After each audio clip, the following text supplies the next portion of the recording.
ये बहुत ही दुखद समाचार है कि देश के पूर्व राष्ट्रपति प्रणब मुखर्जी अब हमारे बीच नहीं रहे।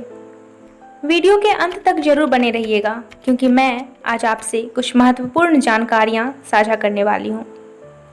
और अगर आप हमारे चैनल पर फर्स्ट टाइम विजिट कर रहे हैं तो कृपया सब्सक्राइब कर लें ताकि कोई भी वीडियोस आपसे ना छूटे। प्रणब कुमार मुखर्जी भारत के 13वें राष्ट्रपति रह चुके हैं। उनका राष्ट्रपति कार्यकाल 25 जुलाई 2012 से 25 जुलाई 2017 तक चला। उनका जन्म पश्चिम बंगाल के वीरभूम जिले में किरनाहर शहर के निकट स्थित मिराती गांव के एक ब्राह्मण परिवार में कामदा किंकर मुखर्जी और राजलक्ष्मी मुखर्जी के यहाँ हुई थी।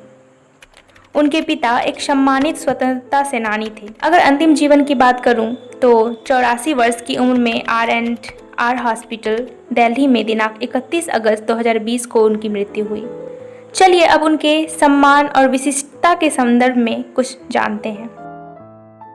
न्यूयॉर्क से प्रकाशित पत्रिका यूरोमनी के एक सर्वेक्षण के अनुसार वर्ष 1984 में दुनिया के 5 सर्वोत्तम वित्त मंत्रियों में से एक प्रणब मुखर्जी भी थे। उन्हें सन 1997 में सर्वश्रेष्ठ सांसद का अवार्ड मिला। उन्हें सन 2008 के दौरान सार्वजनिक मामलों में उनके योगदान के लिए भारत के दूसरे सर्वोच्च नागरिक पुरस्कार पद्म विभूषण से नवाजा गया। प्रणब मुखर्जी को 26 जनवरी 2019 में भारत रत्न से सम्मानित किया गया। उनको पुस्तकें पढ़ने का जबरदस्त शौक था। वह एक के बाद एक 3 पुस्तकें एक साथ पढ़ सकते थे। वे औसतन एक दिन में 18 घंटे काम करते थे। उन्हें क्रिकेट से ज़्यादा फुटबॉल पसंद था। उन्होंने मुर्शिदाबाद में अपने पिता के नाम पर कामद किंकर गोल्ड कप टूर्नामेंट मुर्शिदाबाद जिले में शुरू किया। इतिहास में उनकी गहरी रुचि थी। पूर्व राष्ट्रपति और भारत रत्न से सम्मानित प्रणब मुखर्जी को लिविंग कंप्यूटर भी कहा जाता था। ऐसा इसलिए क्योंकि उनके दिमाग में कंप्यूटर की तरह सारी बातें फिट हो जाया करती थी। ऐसे कई मौके आए जब प्रणब मुखर्जी ने अपनी याददाश्त से सबको हैरान कर दिया। प्रणब मुखर्जी के निधन पर सभी ने अपनी शोक संवेदना व्यक्त की। उनके निधन के बाद रायसीना हिल्स पर झंडे झुका दिए गए और केंद्र सरकार ने 7 दिनों के राष्ट्रीय शोक की घोषणा की। नेपाल के प्रधानमंत्री केपी शर्मा ओली ने ट्वीट कर प्रणब मुखर्जी के निधन पर दुख जताया। उन्होंने कहा, नेपाल ने अच्छे दोस्त को खो दिया है। भारत और नेपाल के संबंधों को मजबूत बनाने में उनका बहुत बड़ा योगदान है। राष्ट्रपति रामनाथ कोविंद ने ट्वीट कर प्रणब मुखर्जी के निधन पर दुख जताया। उन्होंने कहा, पूर्व राष्ट्रपति श्री प्रणब मुखर्जी के स्वर्गवास के बारे में सुनकर हृदय को आघात पहुंचा। उनका देहावसान एक युग की समाप्ति है।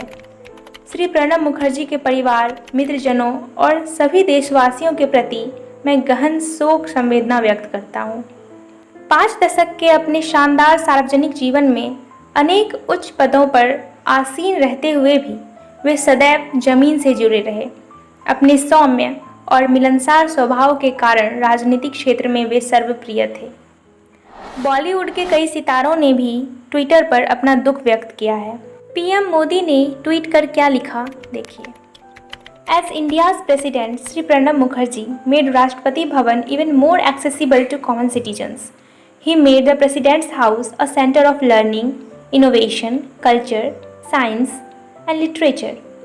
His wise counsel on key policy matters will be never forgotten by me. During his political career that spanned decades, Sri Pranab Mukherjee made long-lasting contributions in key economic and strategic ministries.